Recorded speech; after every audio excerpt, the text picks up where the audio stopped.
Imagine it's 15th October 1923. You are a 42-year-old professor living in Dresden, Germany. Your name is Victor Klemperer, and you share a book-lined house with your wife Eva, the kind of home that feels built for quiet routines and long plans. In the morning, you prepare lectures, read the paper, and assume that a salary, a bank account, and a disciplined life still mean something.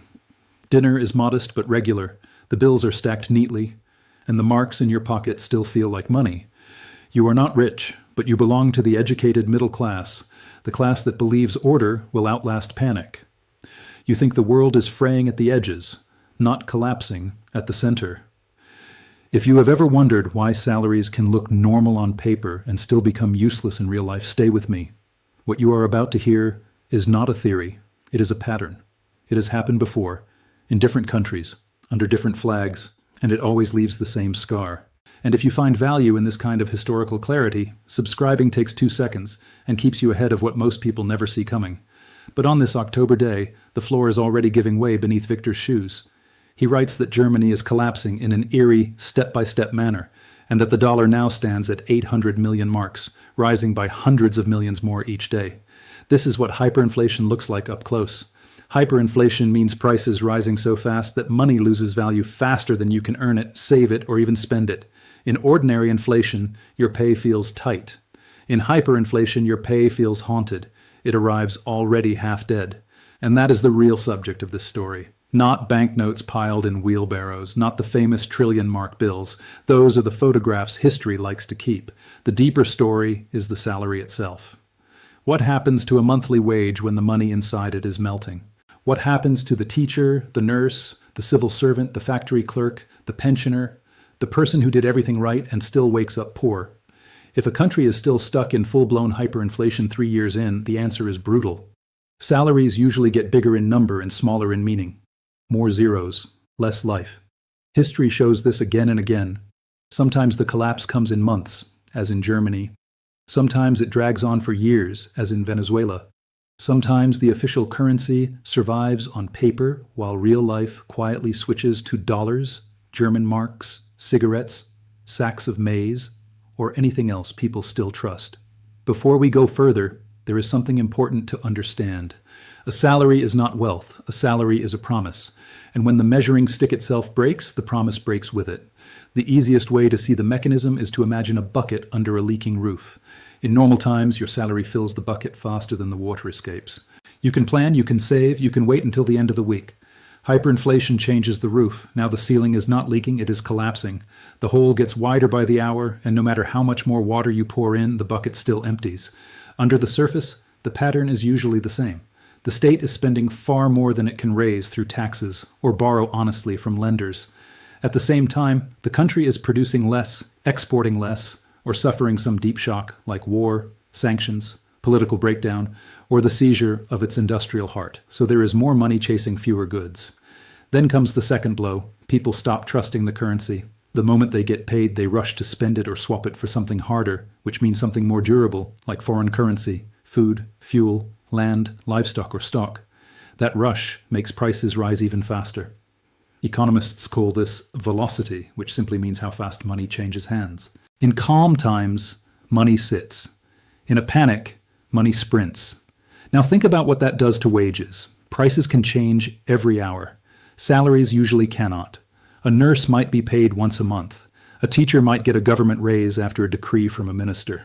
A factory worker might renegotiate once a week. But the grocer reprices tomatoes this morning. The landlord reprices rent this afternoon.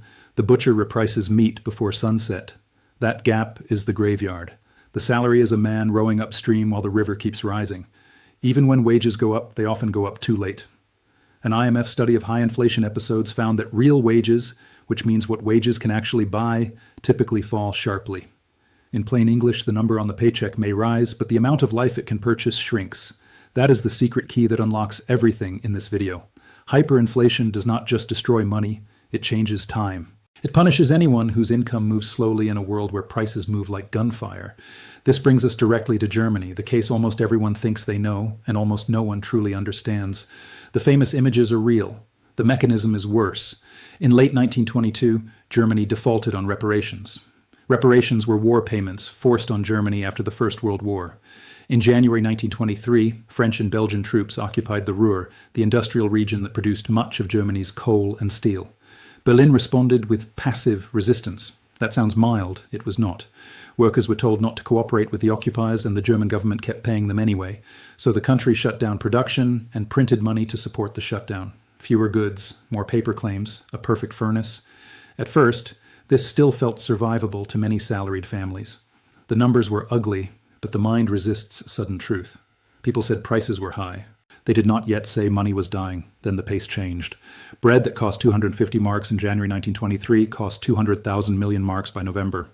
The exchange rate against the dollar moved from 7,000 marks per dollar in January to 4.2 trillion by 16 November. By autumn, it cost more to print a banknote than the banknote was worth.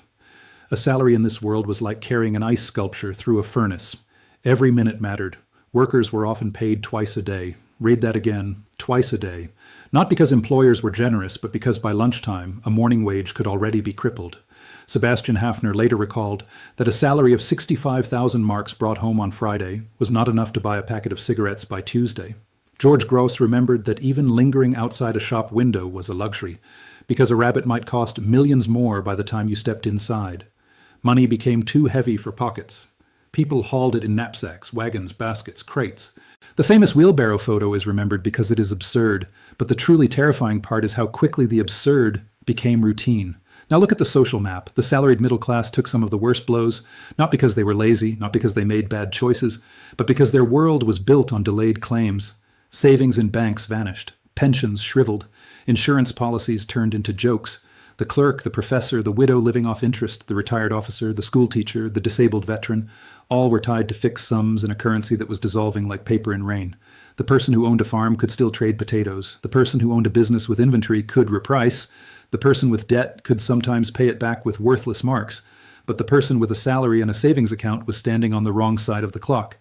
Victor Klemperer felt this in real time. His diary was not an abstract treatise. It was a man looking at the newspaper and wondering how long there would still be food, where the next tightening of the belt would come from, how much more could be cut before life itself became subtraction. This is the first major point. 3 years into a crisis, or 3 months in Germany's case, the salary stops being a foundation. It becomes a race. The worker is no longer planning a life. The worker is outrunning decay. And there is a second lesson hiding inside Germany. Hyperinflation does not hit everyone evenly. Borrowers, including businessmen, landowners, and people with mortgages, often escaped more lightly because their debts were fixed in money that was being destroyed. Farmers coped better because food stayed valuable. Wage earners were briefly safer than savers because at least wages could be renegotiated. But even that shield cracked. Eventually, prices outran negotiations too. The middle class learned that a large number printed on paper is not security. It is only security if the measuring stick still means something. When the ruler itself bends, every contract drawn with it bends too. Here is something I want you to think about before we go further. If your salary doubled tomorrow, but the price of food tripled before the week ended, would you feel richer or simply more confused? Drop your answer in the comments, seriously, because what I'm about to show you next is the part of this story that most people never hear, and it changes everything. Germany teaches us that salaries die when prices move faster than pay. Yugoslavia teaches us something even darker. In the late stage of hyperinflation, the official currency can survive in law while dying in language. People still get paid in it. They just stop thinking in it. The Federal Republic of Yugoslavia, meaning Serbia and Montenegro, entered a catastrophic inflation between 1992 and 1994. The background was explosive. The old Yugoslav state was breaking apart. Wars were spreading through the region. International sanctions, which means outside punishment that cuts a country off from trade and finance, squeezed the economy. Output collapsed. According to one major study, the fiscal deficit, which means the gap between what the state spent and what it actually had, reached 28% of GDP, and total output roughly halved. The government covered that hole with money creation. In plain words, it printed claims on a shrinking economy. The country was trying to heat a house by feeding the floorboards into the furnace. This episode lasted about 24 months. At its peak in January 1994, monthly inflation hit 313 million%. Daily inflation reached about 62%. Hourly inflation was above 2%. That sounds unreal, so bring it down to street level. Imagine you wake up, buy bread, take a bus, visit your aunt, and return to the market in the afternoon. The money in your pocket is already older than the price tags. Your salary is aging like fruit left on a radiator, and this is where history gets uncomfortable. In late-stage Yugoslav hyperinflation, people did not wait for official statistics to tell them what reality was. They watched the black market exchange rate for the German mark. Academic studies describe near-complete dollarization, though in this case the everyday anchor was often the German mark. Dollarization simply means people abandoning the local currency in practice and using a foreign one to price, save, or trade. Housewives, peasants at green markets, bank managers, street dealers, and business owners all tracked the exchange rate daily. Many shops displayed prices in points tied to the German mark, then converted them into dinars at the current black market rate. The official money still existed, but real life had already emigrated. That changes salaries in a very specific way. In Germany, wages were racing prices. In Yugoslavia, wages were also being translated across worlds. A monthly salary might say one number in dinars, but the real question was what it meant in German marks that morning, and what it would mean by evening. Think about the psychological effect. You are still employed. You still receive a pay slip. The state still tells you you have income, but the language of value has moved somewhere else. Your wage is now a sentence written in a dead dialect, and every family must translate it before dinner. This is one reason late hyperinflation feels more like social disintegration than simple price change. The school teacher and the taxi driver are not just calculating more often. They are living inside two economies at once. One is official, ceremonial, and increasingly fictional. The other is practical, improvised, and brutally honest. In the official economy, you are paid in dinars. In the real one, you ask how many marks, how many cigarettes, how many liters of fuel, how many kilos of flour. The country becomes a theater where everyone knows the script is fake but must keep reciting it. Look at what happened next. Stabilization only came when authorities replaced the collapsing framework with a new monetary regime tied to something people could trust more. The lesson is clear. Once the public stops using the state currency as a mental measuring stick, salary breakdown accelerates. It is not just that wages buy less. It is that wages stop being the language people use to think about value at all. A society can survive that for a while, but it cannot remain normal inside it. Now here is where it gets interesting. Zimbabwe shows what happens when this pattern reaches almost cartoonish levels, yet the human pain remains painfully ordinary. Not wheelbarrows, not headlines, grocery lists, bus fares, medicine, school fees. That is where hyperinflation does its real work. Zimbabwe's crisis built over years, but the late stage exploded between 2007 and 2008. The roots ran deep. Agricultural output was badly damaged after violent land seizures and disruption in commercial farming. Export earnings weakened. The state grew more desperate. The Reserve Bank of Zimbabwe engaged in large quasi-fiscal operations. That phrase sounds technical. It means the central bank was doing government spending through the back door, financing subsidies, losses, and public obligations by creating money. An IMF paper estimated those quasi-fiscal losses were about 75% of GDP in 2006. Imagine a government so short of real resources that it starts painting windows on a starving house and calling it renovation. Hyperinflation crossed the standard threshold in March 2007. Then it accelerated. According to Steve Hanke and Alex Kwok's measurement, Zimbabwe's monthly inflation rate peaked at 79.6 billion% in mid-November 2008. At the peak, prices were doubling in about 0.7 days, less than a day. The equivalent daily inflation rate was roughly 98%. Think of a worker who gets paid on Monday morning. By Tuesday, the purchasing power of that pay is almost cut in half. By Wednesday, the arithmetic is no longer life. It is survival theater. This broke the salary cycle completely. Monthly wages were nonsense. Even weekly wages were often too slow. Workers tried to spend immediately. Employers struggled to set pay.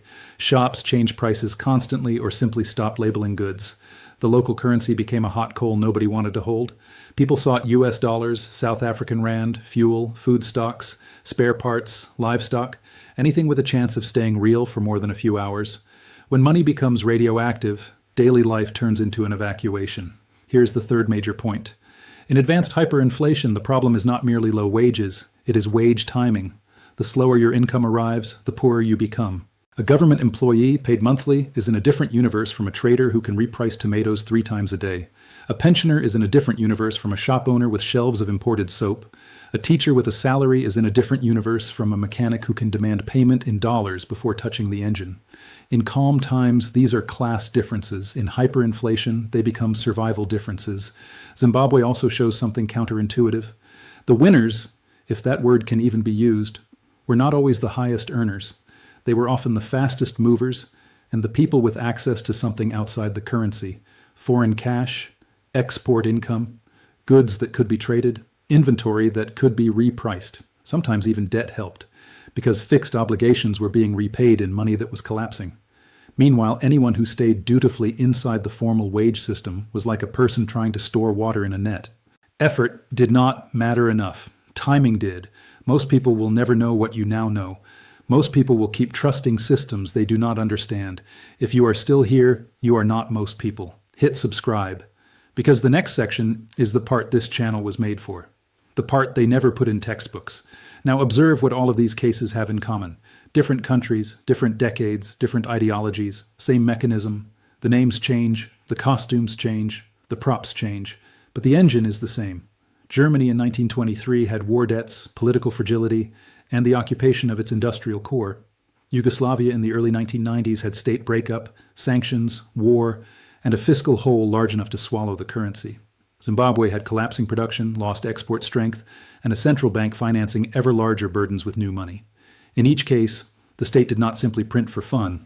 It printed because it had run out of cleaner ways to pay. That distinction matters. Hyperinflation is rarely just a story of reckless printers in a quiet room. More often, it is the last scream of a state that has already damaged the real economy beneath it. Then comes the second stage. People realize the currency is no longer a store of value, which means no longer a safe place to carry today's work into tomorrow. So they flee. They rush from money into goods, from wages into fuel, from savings into foreign cash, from the local unit into whatever still feels solid. That flight makes money move faster. Faster money means faster price changes. Faster price changes mean wage agreements expire sooner. So workers demand raises sooner, firms raise prices sooner, and the whole system starts chasing its own tail like a machine eating its belt.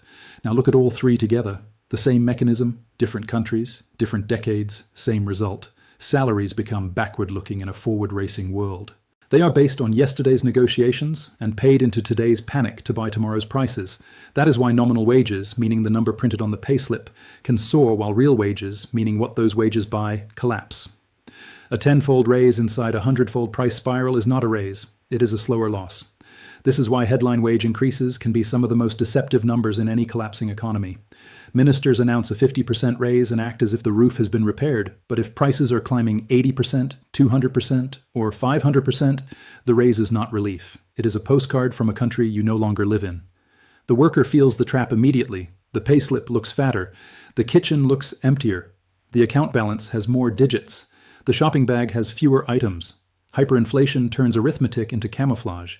It paints losses to look like gains. And because many people still think in nominal terms, which means raw numbers instead of purchasing power, the illusion can last just long enough for another decree, another wage law, another burst of money creation, and another step down the staircase. And here is the surprising part most people do not know. Hyperinflation does not need to wait for wheelbarrows and paper mountains to become socially deadly. By the time the circus images appear, the real damage is often already done. Trust has already broken. Contracts have already frayed. Families have already sold jewelry, skipped meals, pulled children from school, or quietly left professional jobs. The collapse is not a fireball. It is a measuring tape that slowly stops measuring. Hungary in 1946 pushed this logic to an even more extreme edge, with prices doubling roughly every 15 hours, and salaries sometimes quoted in a special indexed unit called the Adapengo, just to keep arithmetic alive. The same disease, a different fever. At this point, the pattern becomes impossible to ignore. The people hurt most are not always the poorest on day one. Very often it is the people in the middle, the people with regular salaries, the people who believed saving was prudent, patience was wise, and institutions would keep their word. This leads to the hardest part of the story, the human cost. And for that, we need to move to Venezuela, where hyperinflation stretched not as a lightning strike, but as a long storm that wore people down year after year. By 2018, Reuters reported Venezuela's annual inflation had climbed above 800,000%, based on opposition-run legislative estimates. That same year, one Reuters report noted the minimum monthly wage was raised to the equivalent of about $9.50 after a 150% hike, yet officials and workers alike knew these wage increases were failing to keep up with prices. Another Reuters report from June 2018 showed something even more revealing. The minimum wage had been tripled to 3 million bolivars per month, which sounded massive until you translated it. About $114 at the black market rate, or about $198 including meal tickets. A raise like that is not a ladder. It is paint on a sinking boat. In 2019, the central bank reported inflation of 9,585.5%, down sharply from 130,060% in 2018. But lower than catastrophic is not the same as normal. Real life was still being ground down. The government relaxed controls and allowed more dollar transactions. That helped some commerce recover. But it also deepened a split that history has shown before. The people who could access harder money moved into a different lane. The people trapped in local currency pay fell further behind. By 2021, Venezuela was in its fourth year of hyperinflation. Reuters reported a minimum base salary of about $240 a month, or about $350 if a food bonus was included. That bought roughly a kilogram of cheese and a liter of milk. Pause on that. Not a month of groceries, not rent, not transport, medicine and school supplies, a kilogram of cheese and a liter of milk. That is what a legal minimum wage could mean after years inside monetary collapse. A salary becomes a token, a ritual, a small official gesture pretending to be an income. The names in Venezuela make this real. Sayer Chacon, a 43-year-old public hospital nurse, told Reuters in 2022 that she earned about 250 bolivars a month, roughly $55, and said she did not earn enough even to change the oil in her car. Ramona Franco, a 59-year-old former public school teacher in Maracaibo, said that after 19 years of teaching, her salary was the equivalent of just $15 a month, not enough for a kilo of cheese. So she left teaching and started selling $1 lunches. Alice Moreno, 67, said he had paid into Social Security for 35 years, yet his pension of about $30 a month went to medicines, and he sold candy in the Caracas subway to survive. His words were devastating. I felt middle class, now I ask for alms to survive. There it is again, the middle class falling through a trapdoor. The salary earner becoming a street vendor, a reseller, a migrant, a barterer, a person with 2 or 3 jobs because the official one is no longer economically real. And notice who could cope better. Reuters reported that at least 63% of private sector salaries were paid in dollars in 2022. Private workers were earning roughly $106 to $247 a month on average, while public workers were often between $30 and $100. Same country, same stores, different money. Hyperinflation had turned currency access into a class border. The question is not whether this pattern will repeat. History has already answered that. The only question is whether you will see it before it sees you. If this channel helps you think differently about the world you live in, subscribe. It costs nothing, and it might change everything. So what did the survivors do differently? Not the heroes of hindsight, not the geniuses people invent after the fact, just the recurring types who made it through with less damage than their neighbors. The historical record shows that those who came through these periods largely shared 3 characteristics. First, they moved faster than the salary cycle. They did not hold local cash longer than necessary. In Germany, workers rushed to shops the moment they were paid. In Zimbabwe, people converted money or bought goods immediately because waiting even a day could be ruinous. In Venezuela, anyone who could shift bolivars into dollars, food, spare parts, or something tradable was protecting time as much as money.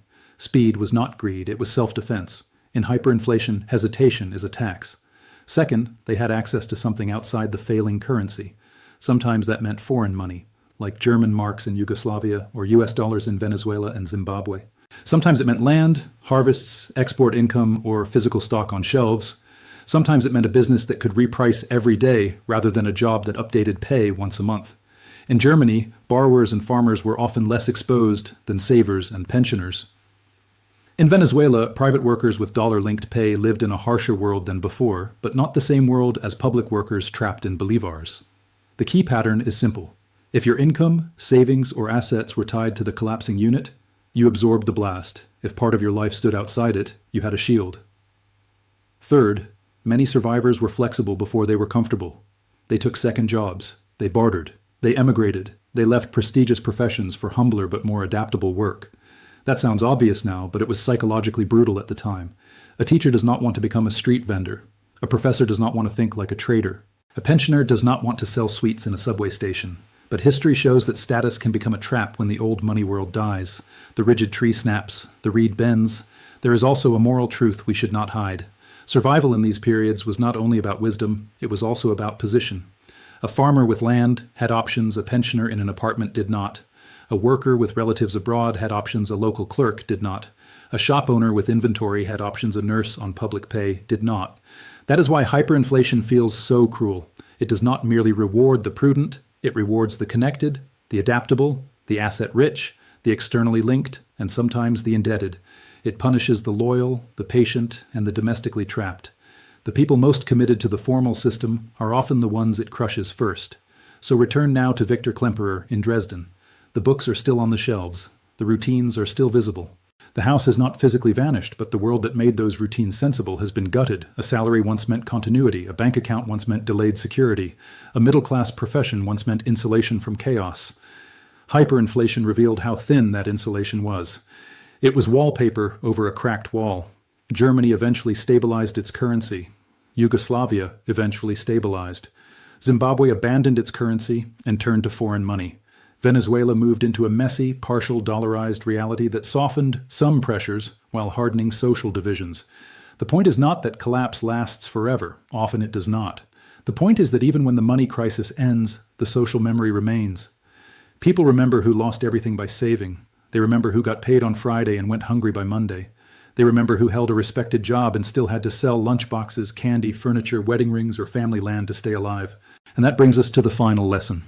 Salaries look strongest in the part of a system we can see. They arrive in an account. They come with a contract, a title, a schedule, a pay stub. But their true strength depends on invisible things: productive capacity, tax legitimacy, public trust, stable money, functioning trade, political order. When those beams rot, the ceiling can look perfectly fine, right up until it falls. History shows that by the time a society reaches prolonged, full-blown hyperinflation, salary earners are often not protected by their formality. They are endangered by it. This is historical and educational analysis. It is not financial advice.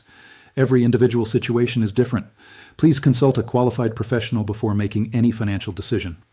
This video is not for everyone. Most people will dismiss it. But if one person in your life needs to hear this, share it with them. Not because it will change the world, because it might change their world. Subscribe for more, and I will see you in the next one.